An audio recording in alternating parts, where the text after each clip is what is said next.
a la serie de fin de año, la serie navideña, y vamos a hacer una pausa en esta serie que estamos desarrollando ahorita sobre la primera epístola del apóstol Pedro, a la que le hemos titulado Una carta con palabras de esperanza.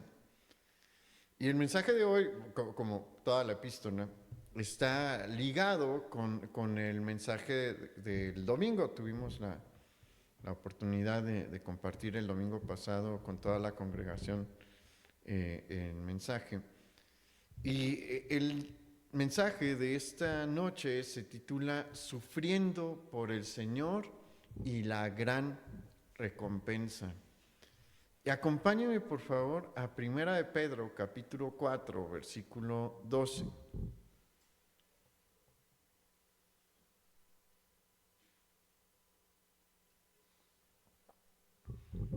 Primera de Pedro, capítulo 4, versículo 12 dice: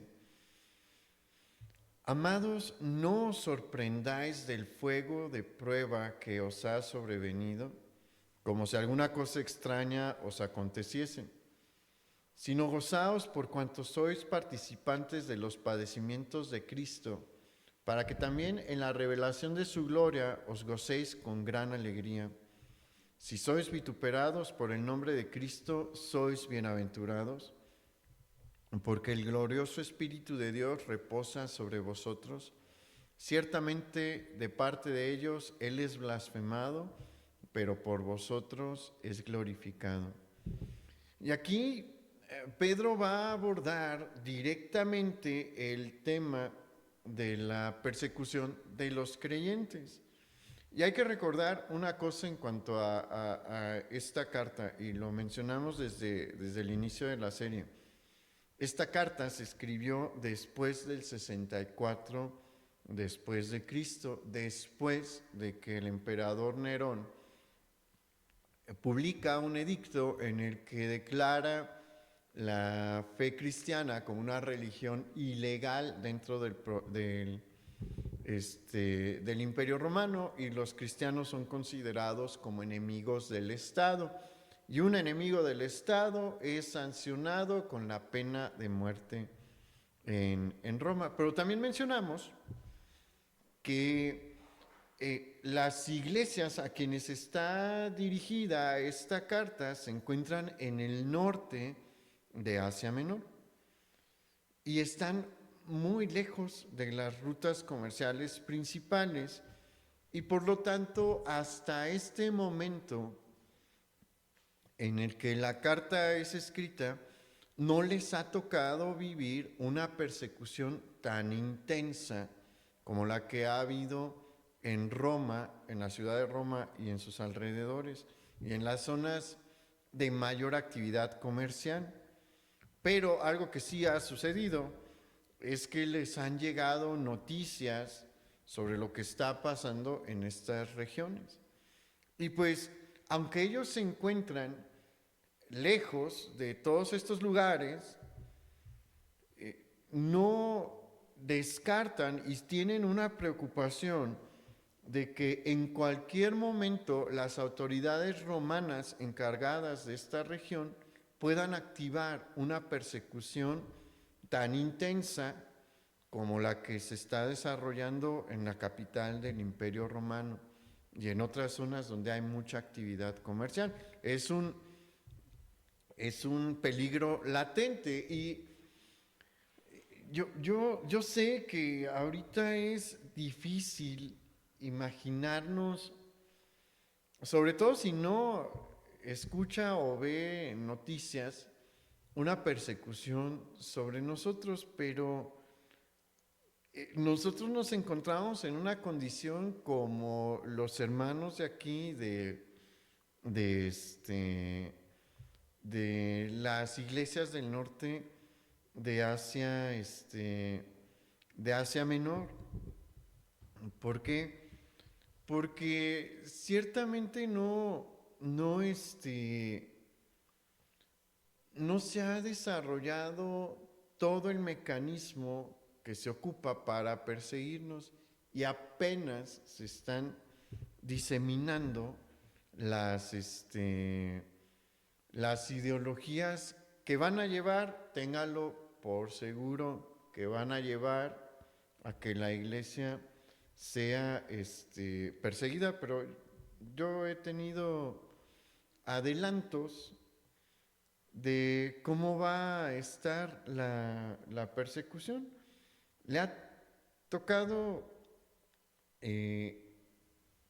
tener una, entre comillas, conversación con 2, 3 feministas reunidas que son a favor del aborto. No va a poder dialogar y le van a decir de todo, no lo van a dejar hablar. Ya hay una cerrazón, hay varias ideas que se están metiendo en la mente de los jóvenes que los están llevando a tener una cerrazón al diálogo, no hay posibilidad de dialogar. Ese tipo de cosas solo ocupan un empujoncito para empezar a tener hostilidades fuertes hacia la iglesia. ¿Por qué? Porque la iglesia no va a cambiar por lo que la cultura popular sostenga. Y le digo, aquí en México todavía no está tan fuerte esto, pero hace unos años me tocó ver una noticia. En el sur de Suiza hay un monumento a la Reforma, y en este monumento a la Reforma hay 5 estatuas de 5 grandes reformadores. ¿Qué cree que hicieron en el 8 de marzo? Los vandalizaron terriblemente. ¿Por qué? Porque estos movimientos ven al cristianismo como uno de sus mayores enemigos. Entonces, estamos en esta condición. No hay, como en el caso de las iglesias del norte de Asia Menor, todavía no están operando los mecanismos del Estado y los mecanismos sociales para perseguir, pero el riesgo está latente. Y pues el apóstol Pedro, tomando el contexto que acabamos de mencionar, les empieza a mencionar, como lo hace hoy a nosotros, que en el momento en el que se desate la persecución, no debemos de verla como algo extraño, algo de lo que no se nos habló. Y es bien peculiar que Pedro sea el escogido por el Señor para plasmar esto. ¿Por qué? Porque él ha vivido lo que es la persecución desde el inicio de la iglesia. ¿Se acuerdan que con Juan los llama el Sanedrín, los azota primero, después viene la persecución de uno de los Herodes y Jacobo muere ahí en esa persecución? La intención es matar a Pedro también, pero pues Pedro sale librado por el Señor cuando un ángel lo saca de la prisión. Y Pedro supo y estuvo en Jerusalén, no en el lugar, pero estuvo en Jerusalén cuando Esteban es asesinado por un grupo de fariseos, entre los que estaba Pablo, en ese entonces Saulo de Tarso. ¿Y se acuerda las persecuciones de Saulo de Tarso que hicieron? Que los cristianos que habían en Jerusalén se tuvieran que ir a Samaria, y luego a Galilea y después a los confines de la tierra. ¿Por qué? Por la persecución. La historia inicial de la iglesia estuvo llena de persecución. Y bueno, que Pedro mencione esto para los hermanos de Asia Menor y para nosotros es un recordatorio. La iglesia es perseguida. Y Jesús nos advirtió de la persecución. Por eso es que no debemos de verlo como algo extraño. En 2 ocasiones, por lo menos, Jesús hizo énfasis sobre la persecución que iba a venir sobre sus discípulos. Acompáñenme a ver la primera en Mateo capítulo 5, versículo 11.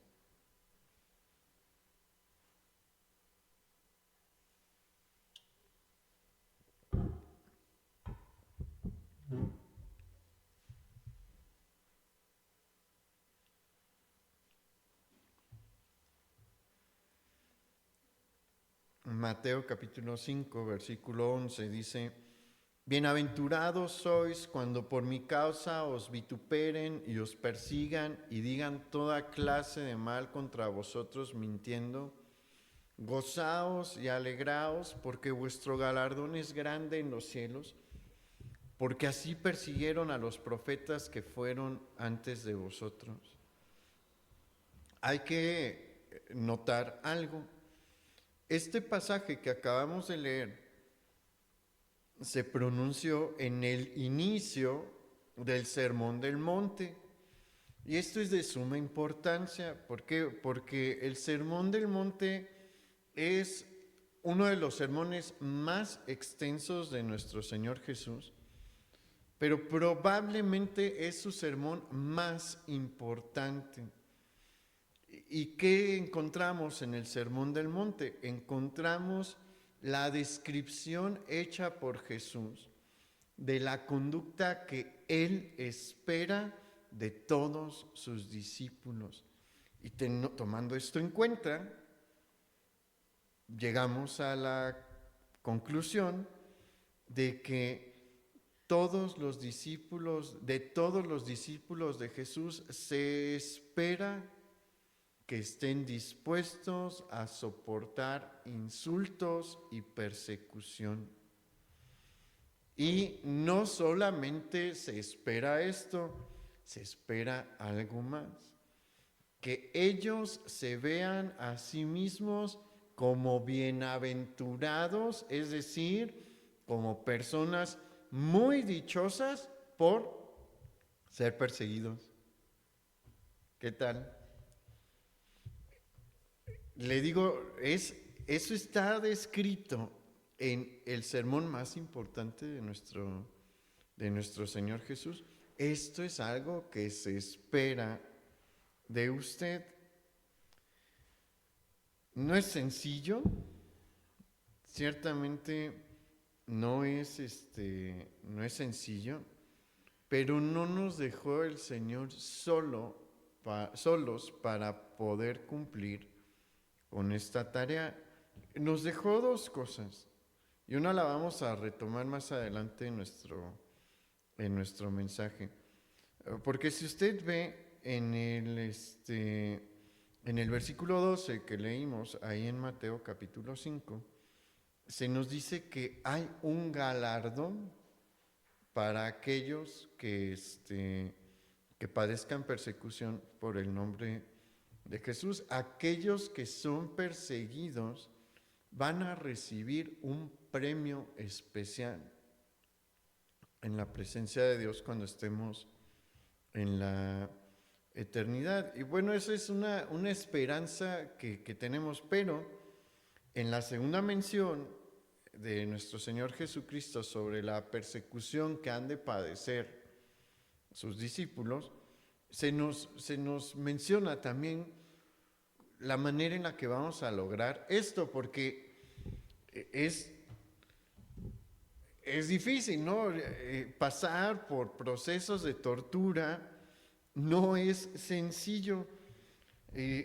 A ciertos grupos militares los entrenan para soportar este tipo de situaciones en las que se les tortura con el objetivo de sacarles cierta información, y son procesos difíciles.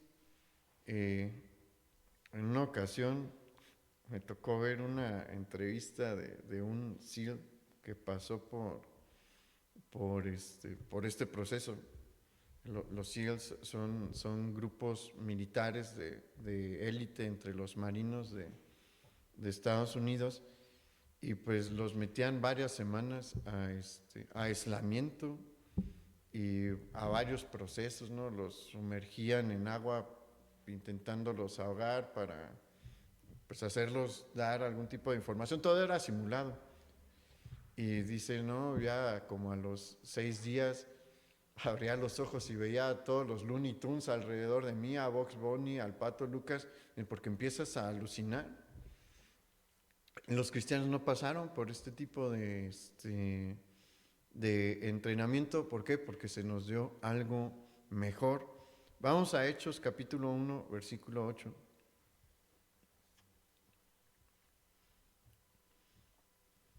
Yo sé que se lo sabe de memoria, entonces vamos a leerlo. Dice, pero recibiréis poder cuando haya venido sobre vosotros el Espíritu Santo, y me seréis testigos en Jerusalén, en toda Judea, en Samaria y hasta lo último de la tierra. Vamos por partes aquí. La palabra testigos que encontramos ahí, y me seréis testigos, también se puede, y de hecho sería una buena traducción, utilizar la palabra mártires ahí. Eso es lo que significa esa palabra testigos.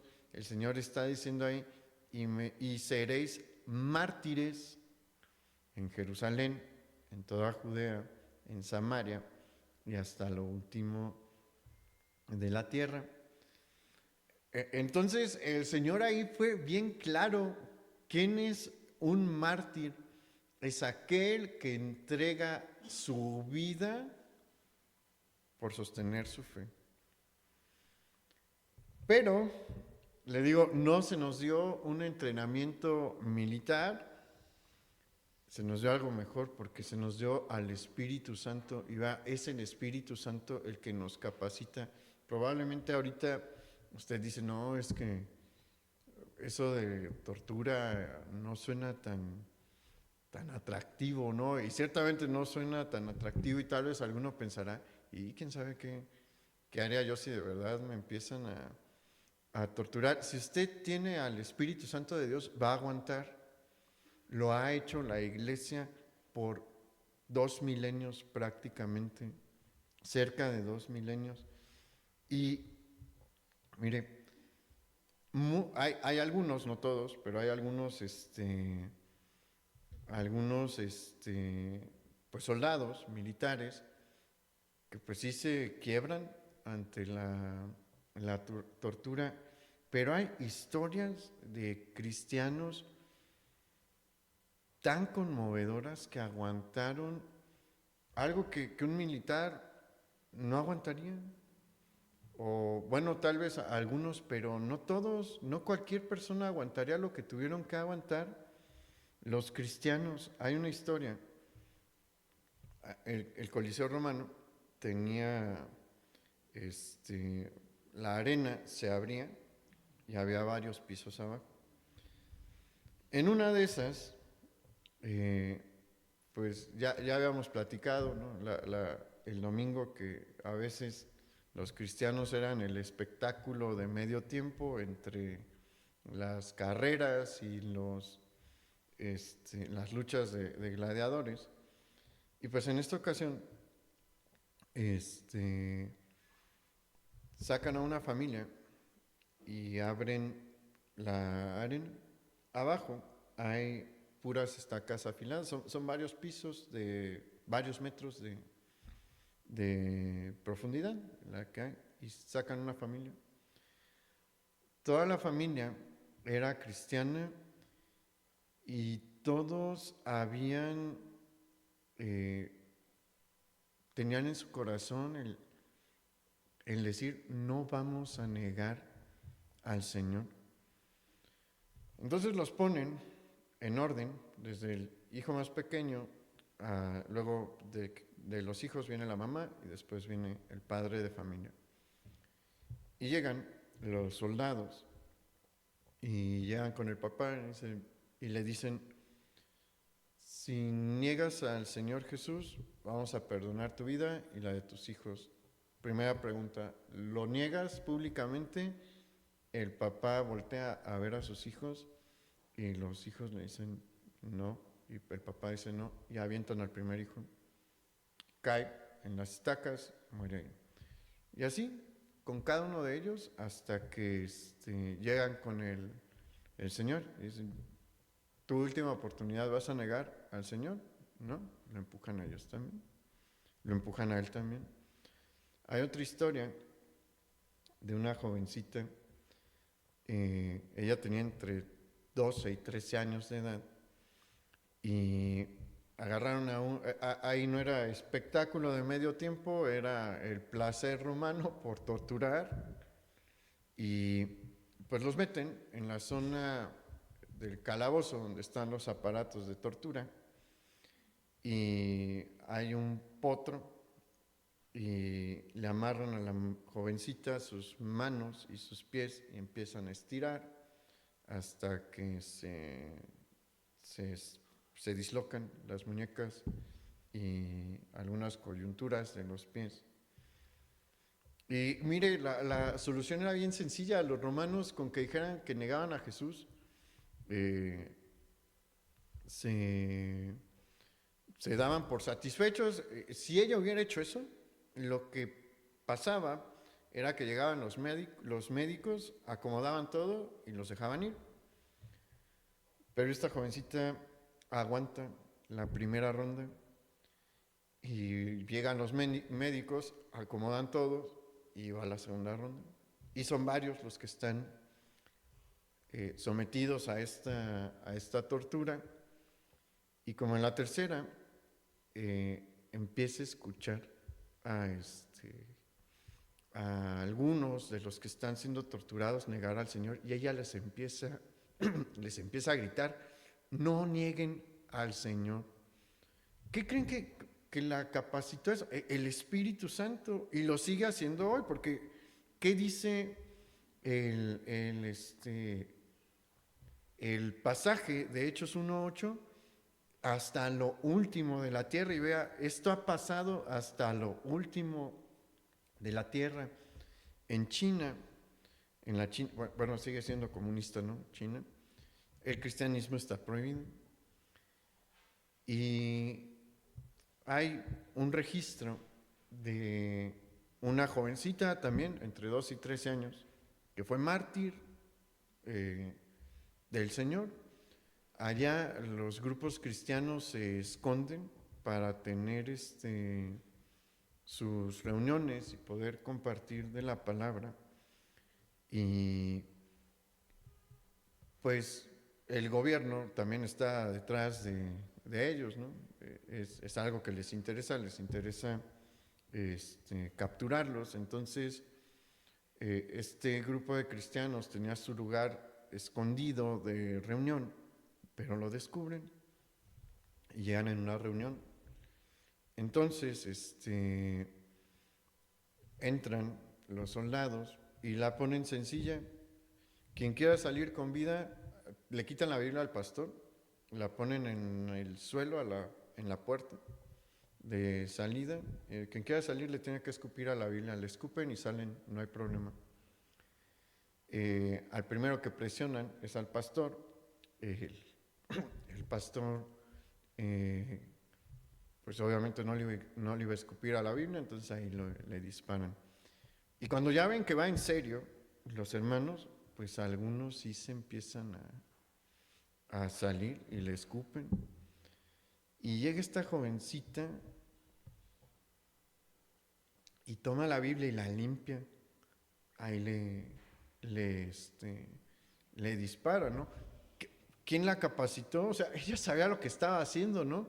En el momento en el que ella está limpiando la saliva que tiene ya la pasta de la Biblia, sabe que está poniendo su vida. ¿Quién la capacita? El Espíritu Santo. Es el Espíritu Santo el que nos va a ayudar en medio de estas situaciones.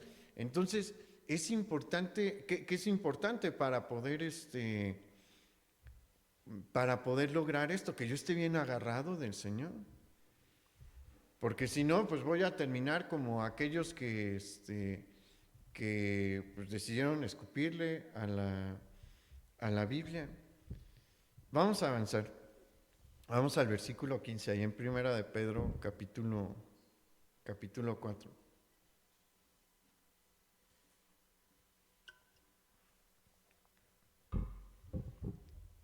Dice, así que ninguno de vosotros padezca como homicida o ladrón o malhechor o por entremeterse en lo ajeno.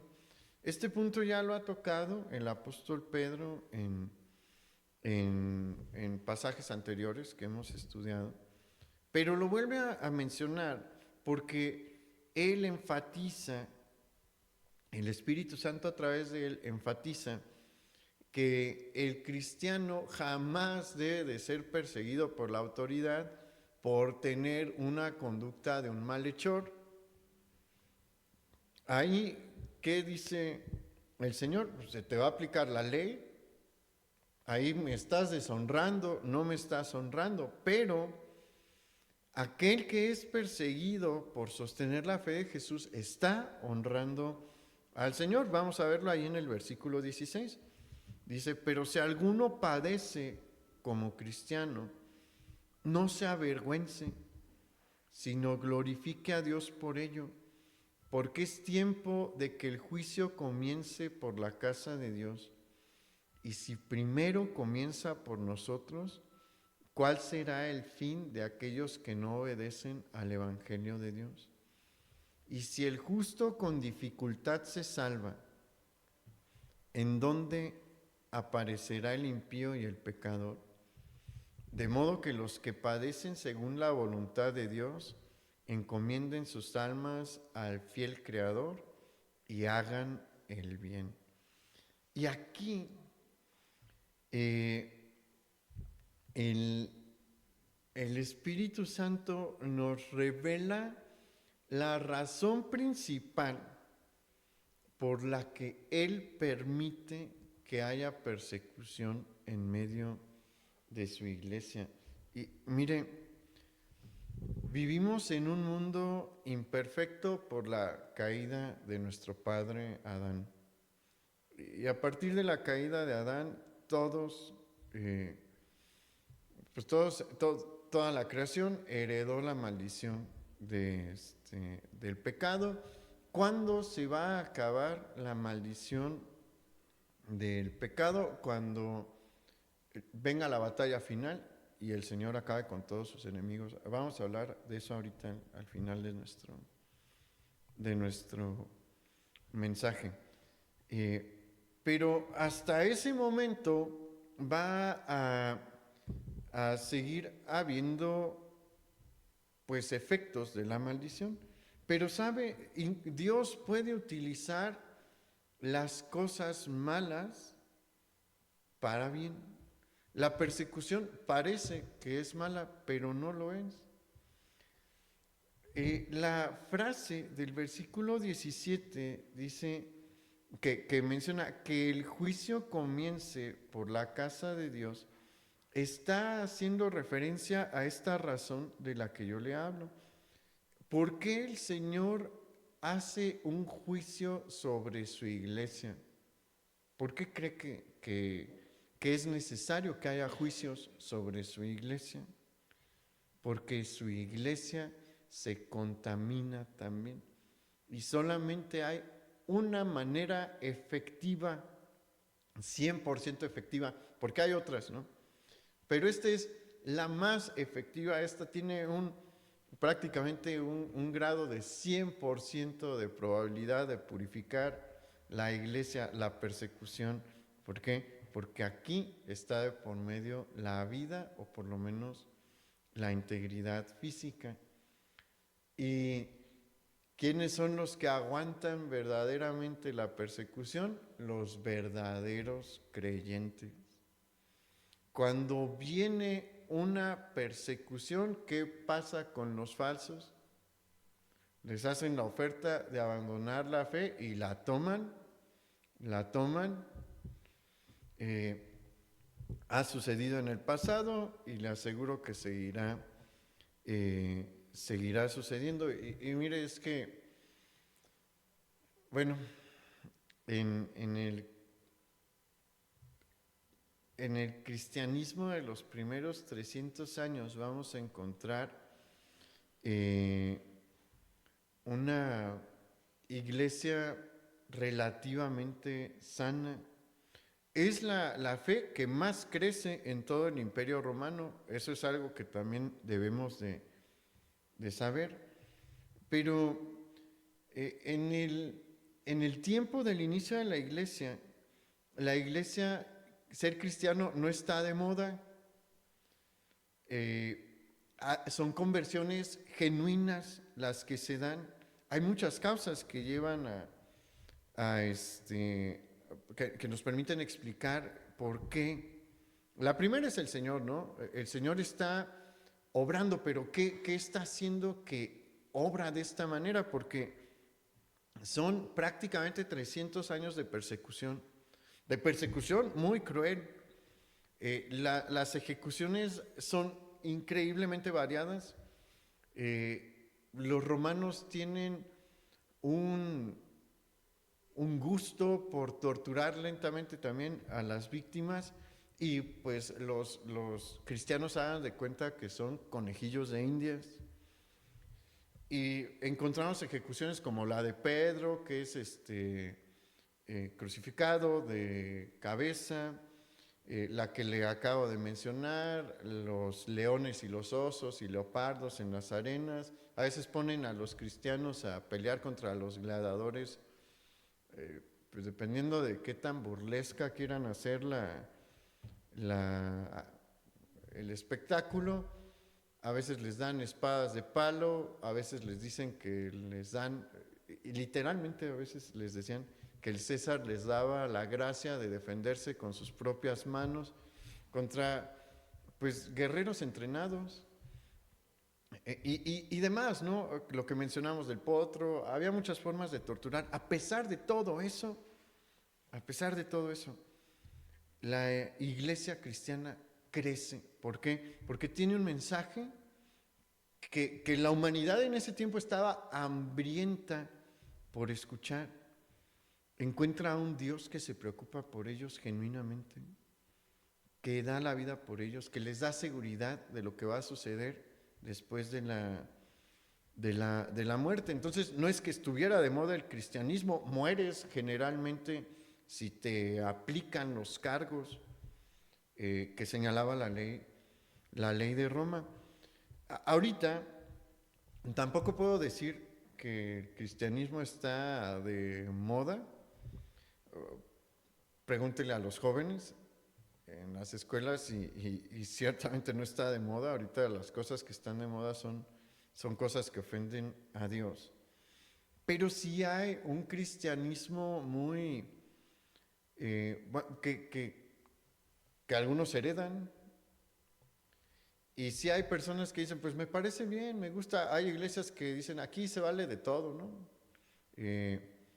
Tú nada más ven y vas a ver que Dios te va a bendecir. Y esas iglesias, ¿cómo están? Llenísimas. ¿Cómo cree que van a quedar esas iglesias si viene una persecución? Vacías. ¿Por qué? Porque no hay sustancia en muchas ocasiones. No se les lleva a un verdadero arrepentimiento, a una verdadera rendición al Señor. Se trivializa y minimiza el pecado, y lo que hace es crear simpatizantes del cristianismo, pero los simpatizantes del cristianismo, cuando son enfrentados al poder del Estado, persiguiendo, se dispersan, se van. Y bueno, el Señor envía a veces la persecución para purificar. Dice, ya mi iglesia necesita una limpieza, y la persecución viene, ¿y qué pasa? La iglesia se limpia. Pero también se nos dice otra cosa.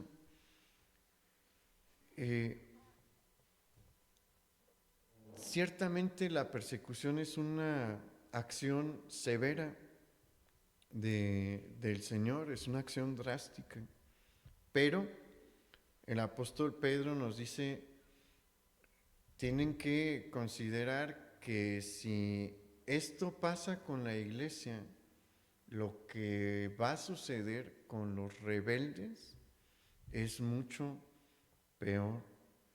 Pero mientras ustedes estén padeciendo persecución para glorificar a Dios, porque aquí se nos vuelve a mostrar que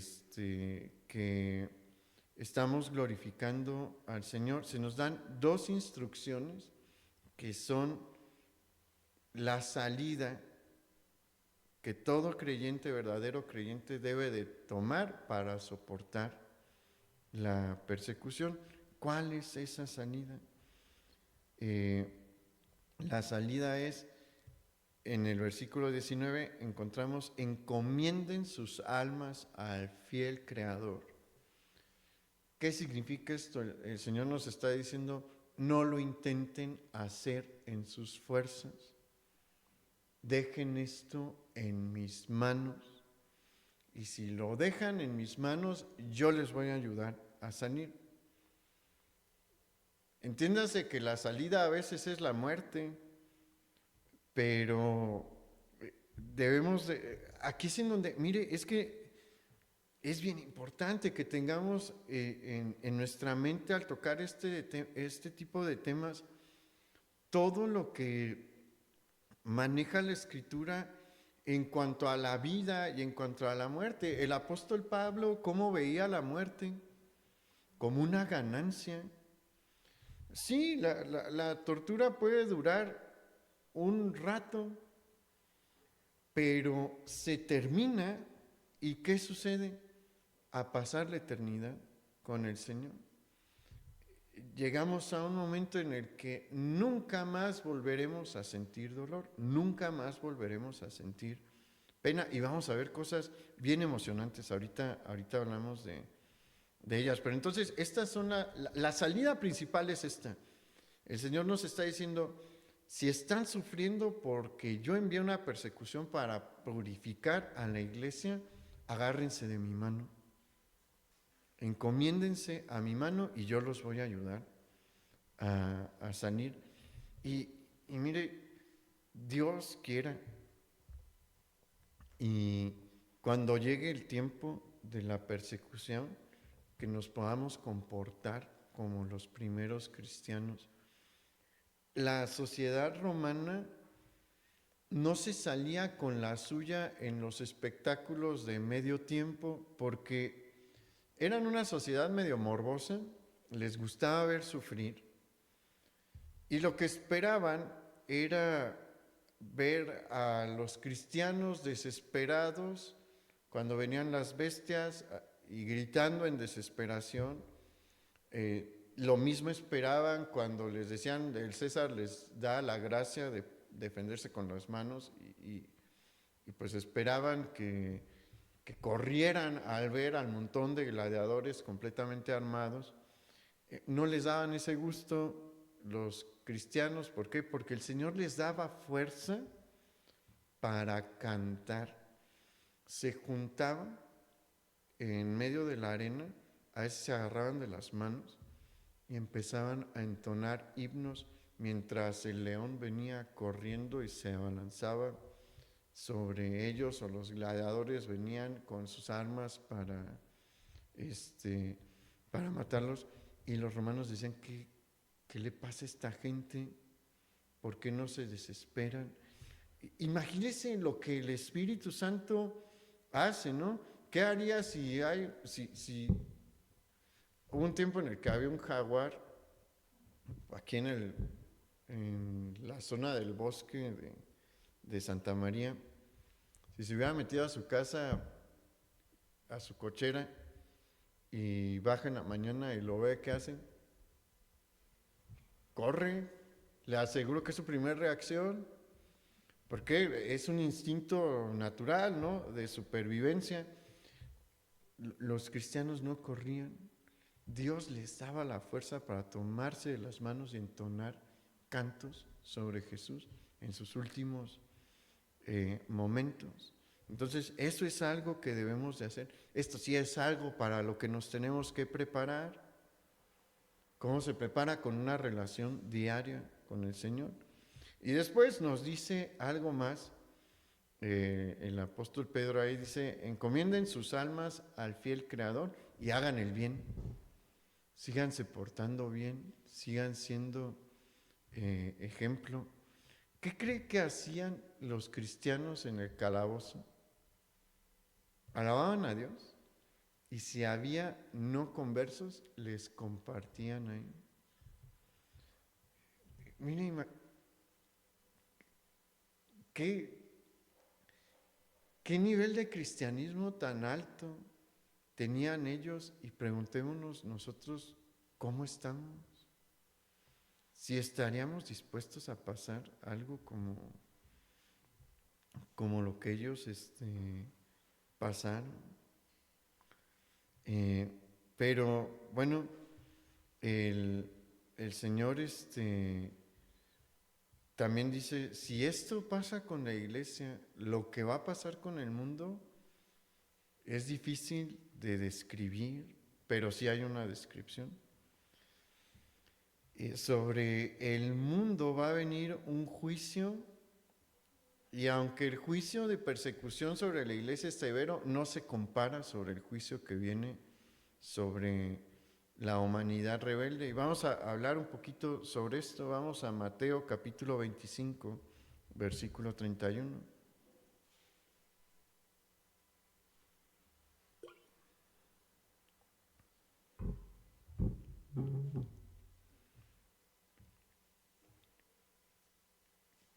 Porque así se nos describe que va a iniciar este juicio.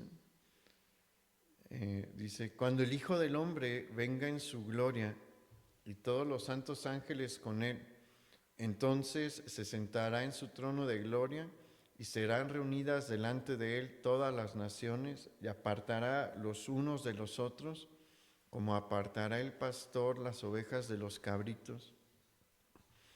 Y pondrá las ovejas a su derecha y los cabritos a su izquierda. Entonces el rey dirá a los de su derecha, venid, benditos de mi Padre, heredad del reino preparado para vosotros desde la fundación del mundo. Y el Señor comienza hablando sobre lo que va a pasar con los creyentes, lo que va a pasar con, con nosotros.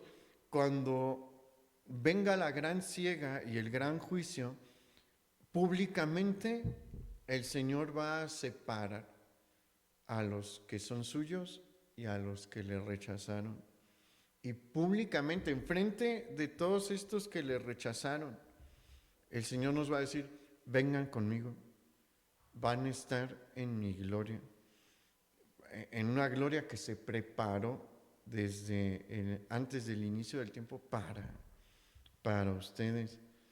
Y bueno, eso es bien emocionante, pero ahorita llegamos a partes más emocionantes sobre eso. En el versículo 41 empieza a describirse lo que va a pasar con los que le rechazaron. Porque una vez que el Señor separa a los suyos y les dice públicamente, ustedes son míos, vénganse conmigo, a los que quedan, que son una enorme mayoría, les va a decir esto, vea el versículo 41. Entonces dirá también a los de la izquierda, apartaos de mí, malditos, al fuego eterno preparado para el diablo y sus ángeles. Y este es un breve resumen de lo que va a suceder con ellos, pero hay una descripción más amplia, hay un desarrollo de lo que va a pasar. Pero imagínense lo que es que Dios pronuncie estas palabras. No hay ser más glorioso que Dios. No lo podemos ni imaginar.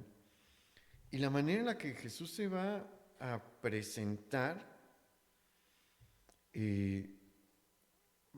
va a ser impresionante. No viene vestido de guerrero. ni nos podemos imaginar. Hay veces que leemos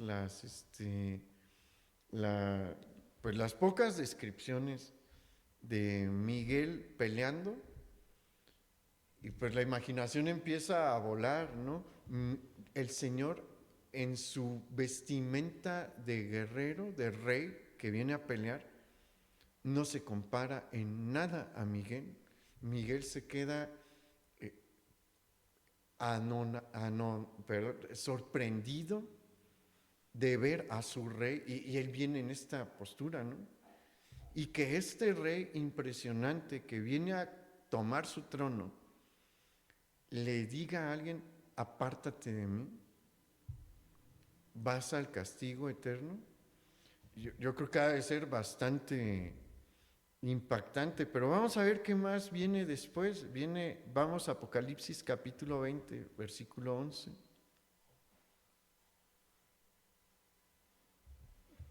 Porque aquí se desarrolla el juicio, ¿no? Del que habla aquí en Mateo. Hay una descripción más amplia de este juicio. Apocalipsis 20, versículo 11 dice: y vi un gran trono blanco y al que estaba sentado en él, de delante del cual huyeron la tierra y el cielo, y ningún lugar se encontró para ellos. Y vi a los muertos grandes y pequeños de pie ante Dios. Y los libros fueron abiertos, y otro libro fue abierto, el cual es el libro de la vida. Y fueron juzgados los muertos por las cosas que estaban escritas en los libros según sus obras. Y el mar entregó los muertos que había en él, y la muerte y el Hades entregaron los muertos que había en ellos, y fueron juzgados cada uno según sus obras. Y la muerte y el Hades fueron lanzados al lago de fuego. Esta es la muerte segunda. Y el que no se halló inscrito en el libro de la vida fue lanzado al lago de fuego.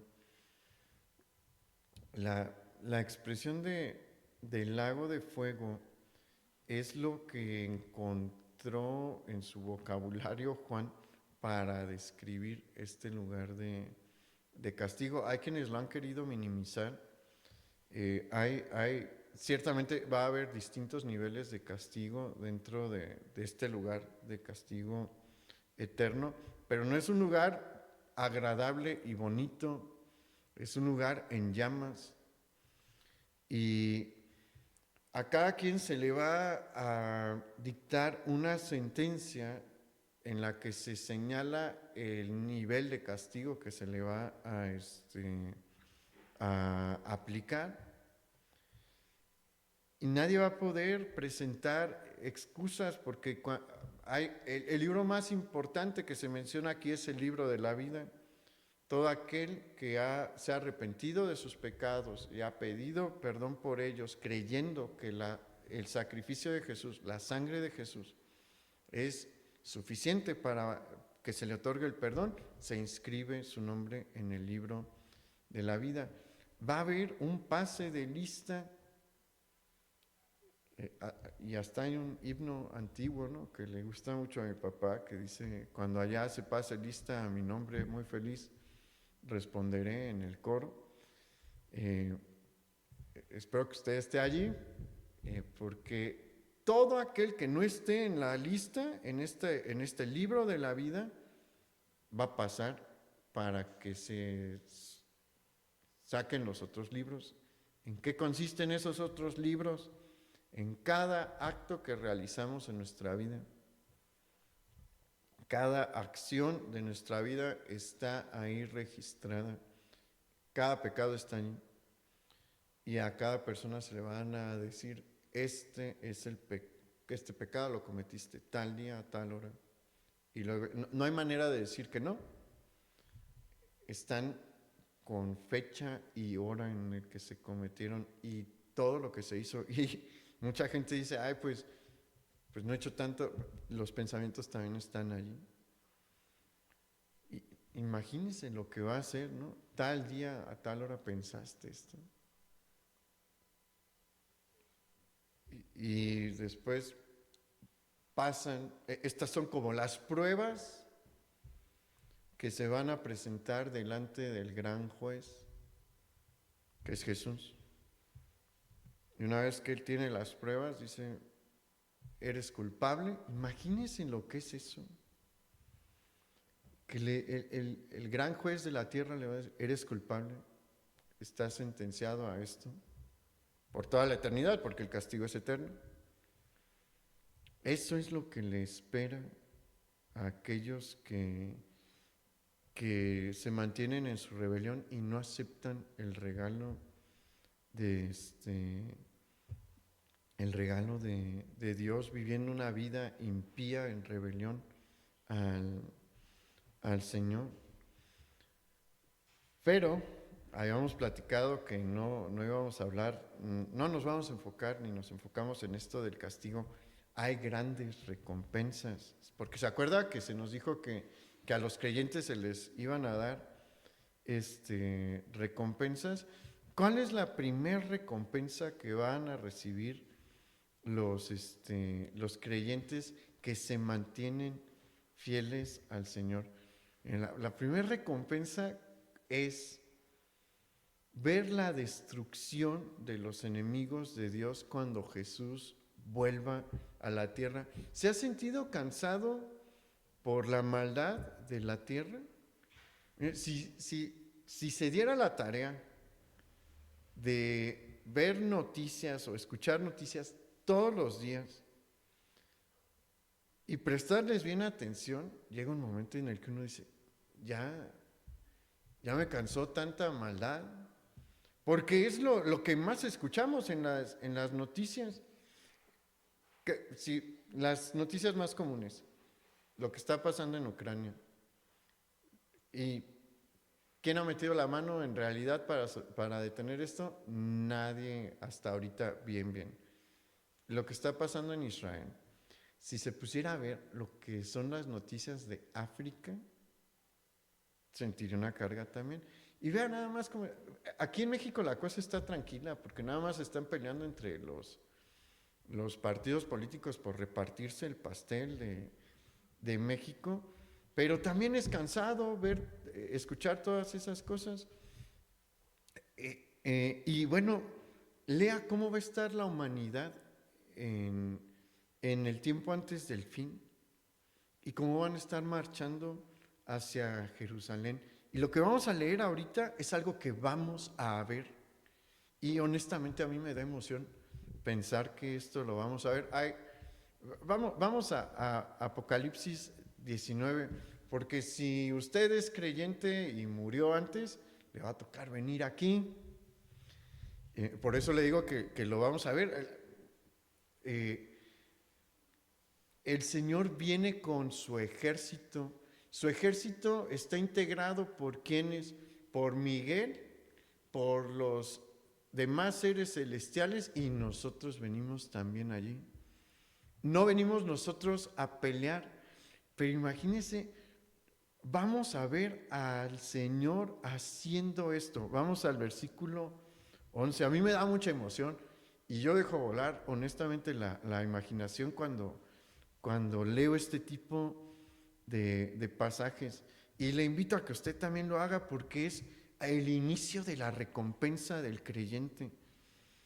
Versículo 11, Apocalipsis 19, versículo 11, dice: entonces vi el cielo abierto, y he aquí un caballo blanco, y el que lo montaba se llamaba Fiel y Verdadero, y con justicia juzga y pelea. Sus ojos eran como llama de fuego, y había en su cabeza muchas diademas, y tenía un nombre escrito que ninguno conocía sino él mismo. Estaba vestido de una ropa teñida en sangre, y su nombre es el Verbo de Dios. Y los ejércitos celestiales, vestidos de lino finísimo, blanco y limpio, le seguían en caballos blancos. De su boca sale una espada aguda para herir con ella a las naciones, y él las regirá con vara de hierro, y él pisará el lagar del vino del furor de la ira del Dios Todopoderoso. Y en su vestidura y en su muslo tiene escrito este nombre: Rey de Reyes y Señor de Señores. Versículo 19. Y vi a la bestia a los reyes de la tierra y a sus ejércitos reunidos para guerrear contra el que montaba el caballo y contra su ejército. Y la bestia fue apresada y con ella el falso profeta que había hecho delante de ella las señales con las cuales había engañado a los que recibieron la marca de la bestia y habían adorado su imagen. Estos dos fueron lanzados vivos dentro de un lago de fuego que arde con azufre, y los demás fueron muertos con la espada que salía de la boca del que montaba el caballo, y todas las aves se saciaron de las carnes de ellos. Mire, aquí está la cúspide de la rebelión del hombre. Hay otra gran rebelión después. Pero en este punto, toda la humanidad se ha rebelado completamente en contra de Dios, y los más fuertes, que integran los grandes ejércitos comandados por el anticristo y el falso profeta, están en abierta marcha hacia Jerusalén. Y Jerusalén está por caer. Y ellos se están juntando en el valle de Josafat. Perdón, en el valle de Josafat. Y cuando está por capitular Jerusalén, imagínense la visión, ¿no? El cielo se abre y viene Jesús de esta manera en la que nos es descrito ahí. Él viene al frente del ejército, e imagínese usted atrás en las filas. Lo de la espada que sale de su boca es la manera en la que Juan pudo describir. No sabemos bien, solo sabemos que cuando él diga algo va a pasar algo con estos ejércitos. Ellos van a intentar pelear contra el Señor. ¿Qué van a usar? Si es más o menos en este tiempo, probablemente armas nucleares. ¿Qué le van a hacer al Señor? Nada. El Señor viene de una manera drástica. ¿Por qué viene de una manera tan drástica? Porque no hay otra forma en la que la humanidad entienda. Vino como el Cordero de Dios. La humanidad entendió, en su gran mayoría no. Pero aquí viene el Señor a tomar su trono. Imagínese ver esto, ¿no? Y no acaba. Este es el inicio de las cosas que vienen como recompensa para nosotros, porque esto da inicio al periodo del milenio. Y al final del milenio viene otra gran rebelión, la última de las rebeliones. ¿Y qué va a hacer Jesús? La va a aplastar también. Y los que le fuimos fieles vamos a ver eso. ¿No has sentido ganas no ha dicho a veces, Señor, ya acaba con tanta maldad? Vamos a ver en vivo a Dios acabando con toda la maldad. Y después viene el mejor de los premios. Vamos ahí a Apocalipsis capítulo 21, versículo 10. Dice, y me llevó en el espíritu a un monte grande y alto, y me mostró la gran ciudad santa de Jerusalén, que descendía del cielo de Dios, teniendo la gloria de Dios, y su fulgor era semejante al de una piedra preciosísima, como piedra de jaspe, diáfana como el cristal. El material de su muro era de jaspe, pero la ciudad era de oro puro, semejante al vidrio limpio. Y los cimientos del muro de la ciudad estaban adornados con toda piedra preciosa. Pásese al 22 porque no podemos leerlo todo. Versículo 22. Y no vi en ella templo, porque el Señor Dios Todopoderoso es el templo de ella y el Cordero. La ciudad no tiene necesidad de sol ni de luna que brillen en ella, porque la gloria de Dios la ilumina y el Cordero es su lumbrera. Vamos a ser moradores de la ciudad celestial. Y si usted quiere, lea el pasaje en que está en su Biblia completo después.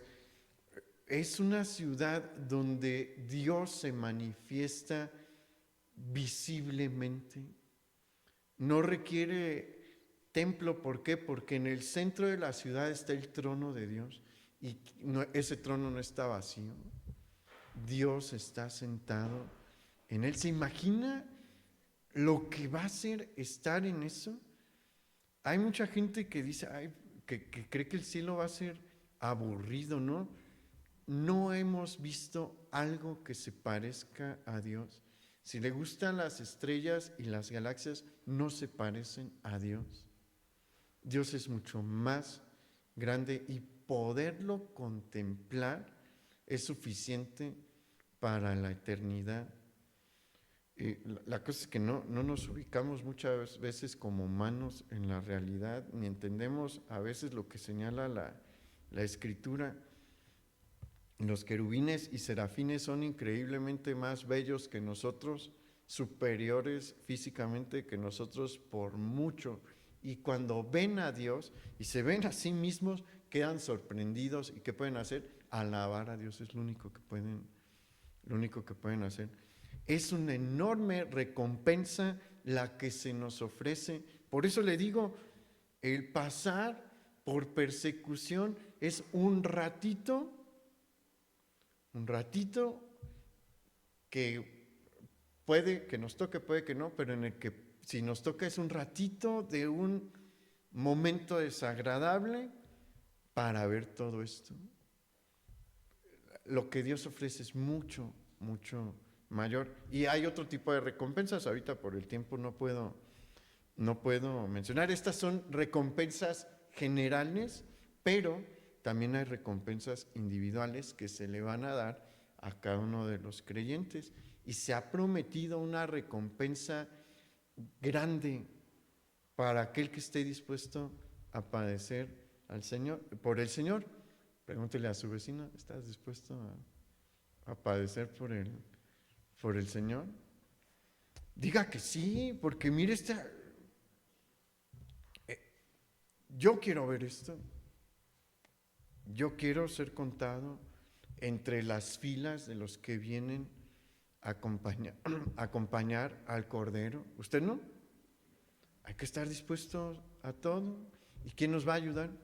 El Señor nos va a ayudar. Pero guarde esta esperanza en su corazón. Mucha gente le teme al Apocalipsis, a leer el Apocalipsis. Si hay cosas terribles que van a pasar en la tierra, pero no va a estar en la mayoría. Pero va a estar en lo emocionante. ¿No se le hace emocionante ver eso? Cómo el enemigo de Dios va a intentar por última vez levantarse contra él y Dios lo va a aplastar por completo. A mí se me hace muy emocionante y quisiera que usted tenga esta emoción también. Vamos a orar. Bendito Padre, gracias por lo que nos permites ver hoy. Porque sí nos has hablado de la persecución, pero también nos has hablado de tu regreso, de esos cielos abiertos en los que vas a aparecer tú. Y todos tus enemigos van a entender que se equivocaron rotundamente, porque el Rey vuelve a su heredad y nadie le va a detener. El Rey viene a restaurar su creación y nadie lo va a detener. Y todos los males y todas las tragedias y todas las injusticias que hemos visto serán terminadas de golpe y se dará el justo pago para aquellos que las infringieron. Y nosotros estaremos entre aquellos que te acompañan y veremos desplegar tu poder sobre esta creación. Y nos gozaremos al ver a nuestro Rey mostrar el camino de la justicia. ¿Qué esperanza más grande podemos tener que esta? Ayúdanos a no olvidar, Señor, porque a veces olvidamos que tú vuelves. A veces olvidamos que el Rey vuelve, pero el Rey vuelve. El Rey va a regresar. Ayúdanos a ser fieles, Señor, y a estar dispuestos a padecer por ti, porque grande es tu recompensa. Te lo pedimos, Padre, en el nombre de nuestro Señor Jesús. Amén. Pues que pase una buena noche, hermano. El Señor le bendiga y nos vemos aquí en nuestras reuniones del viernes y en las del domingo.